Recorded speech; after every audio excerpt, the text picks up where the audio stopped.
ഏറ്റവും പ്രധാനപ്പെട്ട വാർത്ത നേരത്തെ പറഞ്ഞതുപോലെ തന്നെ നിലമ്പൂർ MLA എന്ന സ്ഥാനം PV അൻവർ ഉപേക്ഷിക്കാൻ പോവുകയാണ്. MLA സ്ഥാനത്ത് നിന്ന് PV അൻവർ ഇന്ന് രാജിവെക്കും. രാവിലെ 9-ന് സ്പീക്കർ AN ഷംസീറിനെ കണ്ട് രാജിക്കത്ത് കൈമാറും.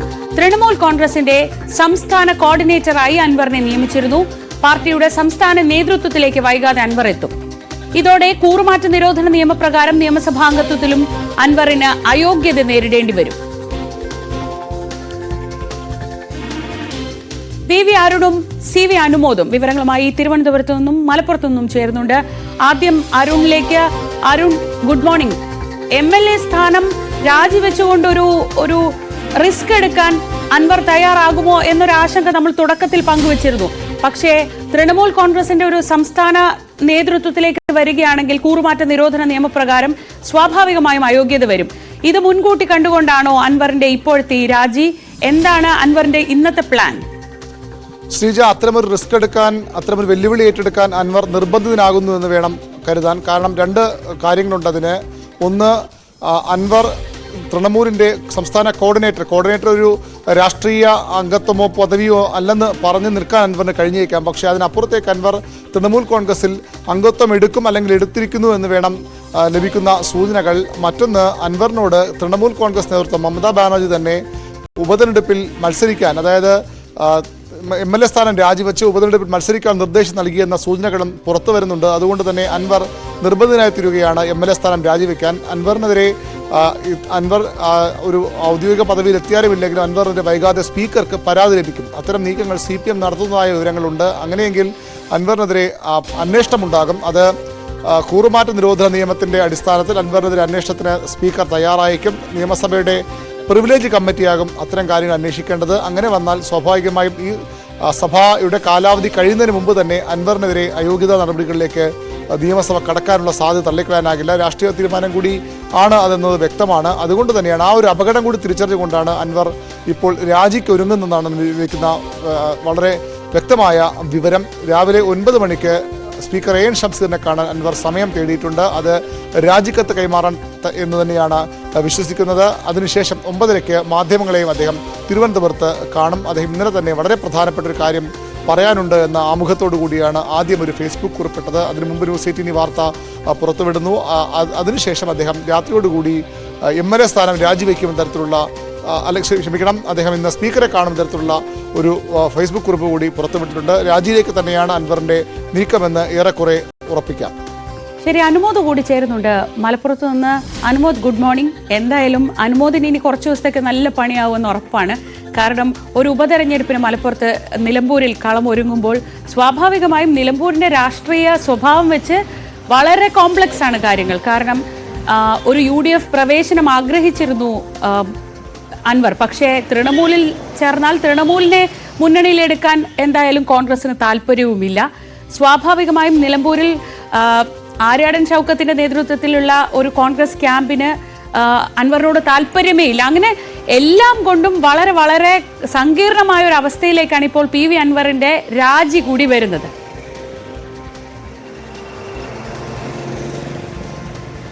Good morning Sreeja. ഈ അൻവർ 5-6 മാസം മുൻപ് ഈ പ്രതിഷേധവും തൻ്റെ മാറി ചിന്തിക്കുന്ന തരത്തിലുള്ള പ്രവർത്തനങ്ങളൊക്കെ തുടങ്ങിയപ്പോൾ തന്നെ മലപ്പുറംകാർക്ക് പണി കിട്ടി തുടങ്ങിയതാണ്. എന്താണെങ്കിലും ഇപ്പോൾ അതിൻ്റെ പാരമ്യത്തിലേക്ക് എത്തുന്നു എന്നതാണ് ഇപ്പോഴത്തെ സാഹചര്യം. ഏറ്റവും പ്രധാനപ്പെട്ട ഒരു കാര്യം അൻവർ രാജിവെക്കുമോ എന്നുള്ളതാണ്. അൻവറിൻ്റെ രാജി സാധ്യത തള്ളിക്കളയാൻ കഴിയില്ല. അൻവർ രാജിവെക്കാൻ തന്നെയാണ് സാധ്യത. അദ്ദേഹം സ്പീക്കറെ കാണുമെന്ന് ഇന്നലെ രാത്രി FBയിൽ കുറിപ്പിട്ടിരുന്നു. സ്വാഭാവികമായിട്ട് സ്പീക്കറെ ഈ ഘട്ടത്തിൽ കാണേണ്ടത് രാജി സമർപ്പിക്കാൻ തന്നെയാണെന്ന് നമുക്ക് വിലയിരുത്താൻ കഴിയും. അങ്ങനെയാണെങ്കിൽ അതിനുശേഷം അദ്ദേഹം രാജിപ്രഖ്യാപനം നടത്തും. രാജിപ്രഖ്യാപനം നടത്തിക്കഴിഞ്ഞാൽ 6 മാസത്തിനകം ഒരുപക്ഷെ വരുന്ന തദ്ദേശ ഭരണ തെരഞ്ഞെടുപ്പിനൊപ്പമായിരിക്കും ഈ ഒരു നിലമ്പൂരിലെ തെരഞ്ഞെടുപ്പ് എന്നുള്ളതാണ് നമുക്ക് ഈ ഘട്ടം വരയ്ക്ക് വിലയിരുത്താൻ കഴിയുന്നത്. ഏറ്റവും പ്രധാനപ്പെട്ട ഒരു കാര്യം ഇനി അങ്ങോട്ട് അൻവർ എന്ത് ചെയ്യുന്നു എന്നുള്ളതാണ്. തൃണമൂൽ കോൺഗ്രസിൻ്റെ ഭാഗമായി കഴിഞ്ഞാൽ അൻവറിൻ്റെ സംസ്ഥാന രാഷ്ട്രീയത്തിലെ പ്രവർത്തനങ്ങളുടെ ശൈലി എങ്ങനെയായിരിക്കും? തദ്ദേശ ഭരണ തെരഞ്ഞെടുപ്പിനും നടക്കാൻ പോകുന്ന അല്ലെങ്കിൽ നടക്കാൻ സാധ്യതയുള്ള നിലമ്പൂർ ഉപതെരഞ്ഞെടുപ്പിൽ അദ്ദേഹം മത്സരിക്കുമോ എന്നുള്ളതാണ്. മറ്റൊരു വിലയിരുത്തലുള്ളത് അൻവർ നിലമ്പൂരിൽ മത്സരിക്കാതെ UDFന് പിന്തുണ നൽകി മാറി നിൽക്കുകയും അതിനുശേഷം ഒരുപക്ഷെ അൻവർ രാജ്യസഭയിലേക്ക് പോവുകയും ചെയ്യുന്ന ഒരു സാധ്യത അത് തള്ളിക്കളയാൻ കഴിയുന്നതല്ല. കാരണം നിലവിലെ സാഹചര്യത്തിൽ LDF അൻവറിനെതിരെ ശക്തമായ പോരാട്ടം നടത്തും. UDF അൻവറിനെ തള്ളണോ കൊള്ളണോ എന്ന് പോലും തീരുമാനിച്ചില്ല. ഇന്നലെ രാത്രിയും VD സതീശനെ കണ്ടപ്പോൾ അദ്ദേഹവും പറഞ്ഞത് അൻവറിൻ്റെ കാര്യത്തിൽ ഒരു ചർച്ചയും നടക്കുന്നില്ല, വാതിൽ തുറന്നിട്ടുമില്ല അടച്ചിട്ടുമില്ല എന്നാണ്.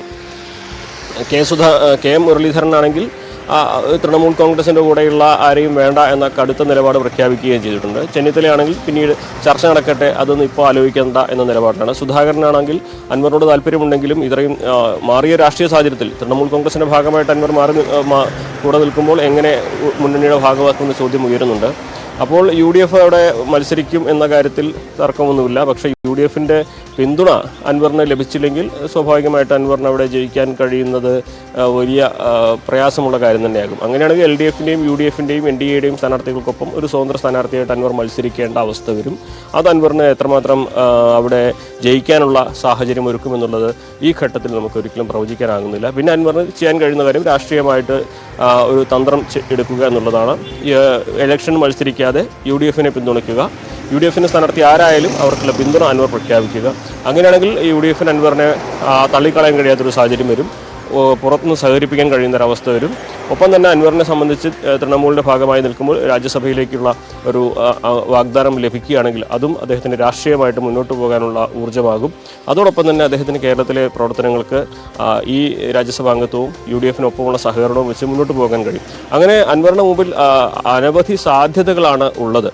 ഇതിൽ ഏത് വഴി ഉണ്ടാകുമെന്നൊന്നും നമുക്ക് പറയാൻ കഴിയില്ല. ഇപ്പോൾ നമുക്ക് ഏർലി പ്രൊഡിക്ഷനാണ്, ഇതൊക്കെ വളരെ നേരത്തെയുള്ള വിലയിരുത്തലാണ് ഇതൊക്കെ എന്നൊക്കെ പറയാമെങ്കിലും ഇതൊന്നും സംഭവിക്കണമെന്നില്ല എന്ന് പറയാമെങ്കിലും ഇങ്ങനെയൊക്കെ സംഭവിക്കാനുള്ള സാധ്യതയുണ്ട് എന്ന് നമുക്ക് ഈ ഘട്ടത്തിൽ വിലയിരുത്താൻ കഴിയും. എന്നാണെങ്കിൽ അൻവർ രാജിവെക്കുമോ ഇല്ലയോ എന്നുള്ള കാര്യം തന്നെയാണ് ഈ ഘട്ടത്തിൽ നമുക്ക് ഏറ്റവും പ്രധാനപ്പെട്ട ഒരു കാര്യം. 9 മണിയോടെ അദ്ദേഹം സ്പീക്കറെ കാണുമ്പോൾ രാജി സമർപ്പിച്ചേക്കുമെന്ന വിവരം തന്നെയാണ് ലഭിക്കുന്നത്.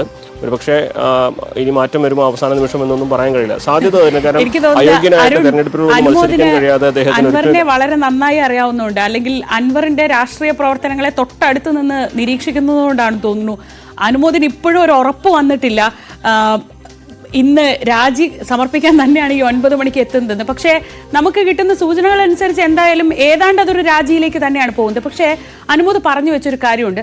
സംസ്ഥാന രാഷ്ട്രീയത്തിൽ അദ്ദേഹം കഴിഞ്ഞ കുറച്ച് നാളുകളായി LDFുമായി അകന്ന ശേഷം അദ്ദേഹം കാണിക്കുന്നത്, അല്ലെങ്കിൽ CPMുമായി അകന്ന ശേഷം അദ്ദേഹം നടത്തിയിരുന്നത് സർക്കാരിനെതിരായ വിമർശനങ്ങൾ, CPMനെതിരായ വിമർശനങ്ങളൊക്കെ ആയിരുന്നല്ലോ. അപ്പോഴൊക്കെയും MLA സ്ഥാനം അദ്ദേഹത്തിന് ഒരു കരുത്തായിരുന്നു. അരുൺ, സംസ്ഥാന രാഷ്ട്രീയത്തിൽ ഇനി അൻവറിന്റെ ഒരു ഭാവി എങ്ങനെയായിരിക്കും?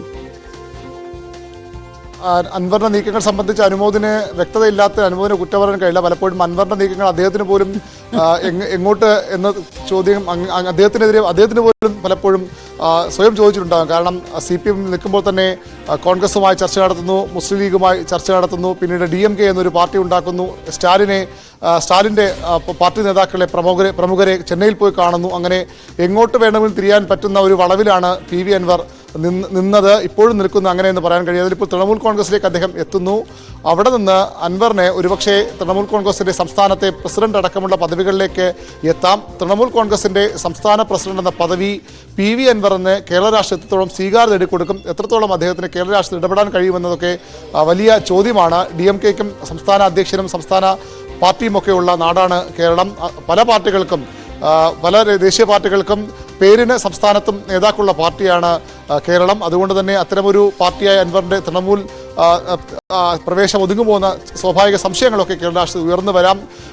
പക്ഷേ അൻവർ എന്ന നേതാവിൻ്റെ ഒരു രീതി, വളരെ പെട്ടെന്ന് വിഷയങ്ങൾ ഇടപെടുന്ന ഒരു രീതി, നമ്മളത് നിലമ്പൂരിൽ ഏറ്റവും ഒടുവിൽ ആ കാട്ടാന ആക്രമണത്തിലടക്കം കണ്ടതാണ്. അതുകൊണ്ട് തന്നെ അൻവറിന് ആ രീതിയിൽ തള്ളാനും കഴിയില്ല. അൻവറിൻ്റെ ഭാവി എന്ന് പറയുന്നത്, ഈ നിലമ്പൂർ ഒരു ഉപതെരഞ്ഞെടുപ്പ് വരികയാണ്. അൻവർ ഏറെക്കുറെ രാജിയിലേക്ക് നമുക്ക് ഉറപ്പിക്കാം.